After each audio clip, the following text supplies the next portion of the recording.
Hey there, I'm Dana B. Myers, founder of Booty Parlor and author of the Mommy Mojo Makeover, 28 Tools to Reclaim Yourself and Reignite Your Relationship. And today I'm here to talk about how to wake up your mojo. I want to talk about what you can do to find that sensual spark inside and really feel it start to shine again after having kids. Now, when I start talking about mojo, one of the first questions someone always asks me is, what exactly is mojo? And I like to define it as the sexy feminine spark that lies within every woman, right? It's a glow from the inside out. Mojo is your lust for life, love, pleasure, sex, and all the juicy possibilities that are available to all of us. Now, when your mojo is turned on, it manifests in sexy self-confidence, in loving your body, in knowing what turns you on, and being able to communicate it. It encompasses finding satisfaction in pleasuring your partner and in turn, letting them know exactly how to pleasure you. And perhaps most excitedly, mojo really reveals itself within your mothering in the sense that when your mojo's turned on, it can feel you to feel like a juicy, turned on, vital woman who's full of sexual energy instead of a tired out, irritated, sexually uninspired mother. Now, you may be shaking your head at me right now and saying, no, I'm not that woman anymore. My mojo has gone missing, it's fallen, it can't get back up. Now I'm a mom with spit up on my shoulder, I'm a professional driver, I'm tethered to meal planning. I'm not feeling my body right now. I'm not exactly connecting to this mojo that you speak of. And what I will say to that is that I have been there and back with each kid and then some. But what I also know is that you can be both. You can be all. You can be the loving, caring, carpooling, crock-potting, selfless, strong mama and still be a turned-on woman who feels foxy and genuinely wants to make love to her partner and herself.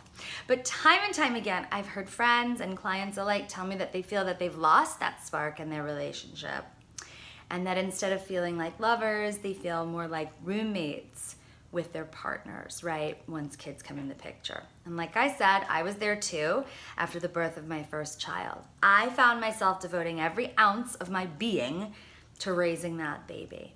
But I forgot something really important along the way. I forgot to be a woman for myself and a wife and a lover to my husband, right? I'd forgotten that being a mother is one of the things that defines me, but it is not the only thing. But at that time, I was really letting it. I was letting my whole self get so wrapped up in providing for the little one that I'd neglected a huge part of myself, right? The sensual part, the fun part, the romantic part. All parts of myself that I desperately missed. And it's pretty obvious how that happens, yes? When we allow ourselves to settle into a boring day-to-day routine with ourselves and our lover, where everything becomes a habit, marriage can feel really monotonous. Have you ever heard that saying that marriage and motherhood is where your sex life goes to die? It can be, but it doesn't have to be. And with a little bit of effort, you can wake up your personal mojo and reignite the passion in your relationship. And that's exactly what I want to talk to you about today. So first things first, if you want to bring passion back into your relationship, you've got to make it a priority within yourself, right? You've got to find your passion again for yourself, for your own body, for generating your own turn on within the reality of your daily life as a mom. And I have about 1,000 tools to share with you on how to do that.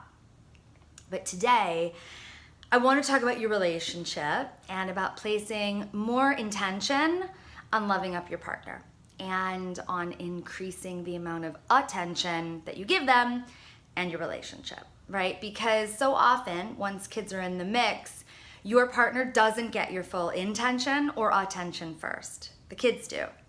But let's shift that for a moment and make your partner and your connection the priority.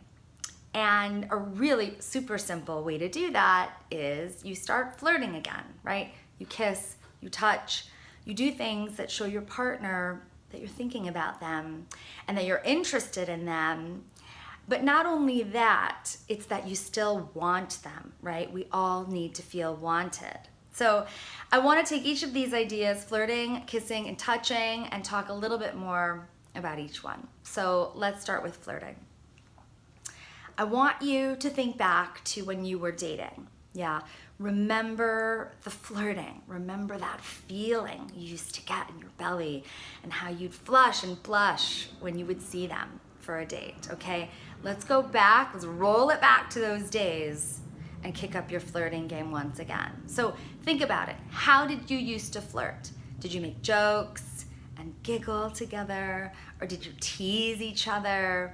Or immediately start making out with them? Just do all of that again. Just recreate it.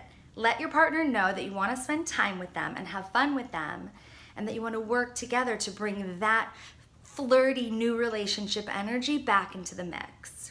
You can do something unexpected, surprise them with a love note in their computer bag, send them a flirtatious text, create a mixtape playlist of your favorite songs from the year that you met.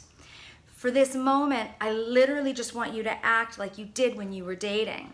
And even if it feels like play acting, the benefits of that will outweigh the effort. My next tip for shaking up your mojo is to kiss more. Because doesn't kissing kind of go out the door a little bit when you have kids? Or at least don't you find that it dramatically decreases? So kiss your partner like you mean it. Kiss them like you haven't kissed him in a month. Kiss them with the passion of a teenager in the backseat of a car. Kissing is intimate and sexy. It also helps to strengthen our relationships. And that's because when we kiss, our brains release oxytocin, which increases bonding and actually makes us feel close to one another. So kiss every single day. Kiss at least 10 different times. Kiss for at least 30 seconds. Kiss, kiss, kiss. And I promise you that you'll start to feel your mojo and that connection really wake up again. And my last tip for you today is to touch. Touch each other without expectation.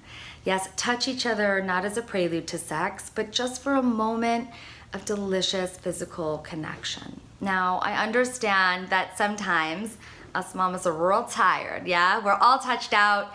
We don't want to touch anything or anyone after a play date, mommy and me yoga, being wrestled by a maniacal 8-year-old, or doing 72 diaper changes. And I understand that your partner's touches don't always come without expectation. And that when he kisses you and you respond, he may interpret that as a yes to sex when that's not actually what you want in that moment. Now, I get it, but before you pull away from him, I want you to just pause just for a second. And I want you to take a deep breath. And I want you to resist the instinct to wriggle away and push him off and go back to doing whatever it was that you're doing. And instead, I want you to just lean into the touch, right? To lean in and let go and feel his arms around you and to actually gain strength, yeah, from that embrace. And to remember how those arms used to instantly light you up and make you feel so connected. And I want you to embrace him back. Yeah, and if you're not up for intimacy, just say it. Babe, I can't really do the sex thing right now, but damn, it feels so good to have your arms around me. That's it. That's all it takes, right? Just don't pull away. Stay there and embrace your partner back. Now, while they may be a little bit disappointed if they were hoping that embrace would lead to some lovin', at least they'll still feel appreciated and know that you considered them and reciprocated that energy. Because remember, before he was your baby daddy, he was your man, he was your lover. And so taking a few actionable steps like these can help you remember that. Actively waking up your mojo with flirting and kissing and touching is remarkably simple. It's not rocket science, but it really can help you feel that new relationship energy again between you. So what are your thoughts on this, all this kissing, touching, flirting business? Come on over to my private Facebook group. It's called The Satisfied Mama, and please share your thoughts and experiences with us. And if you haven't received yours, check out my website to get your free copy of my new book, The Mommy Mojo Makeover. It's at danabmyers.com. You just pay for shipping and handling, and I'll cover the rest. Thanks so much for watching. Until next time, stay sexy.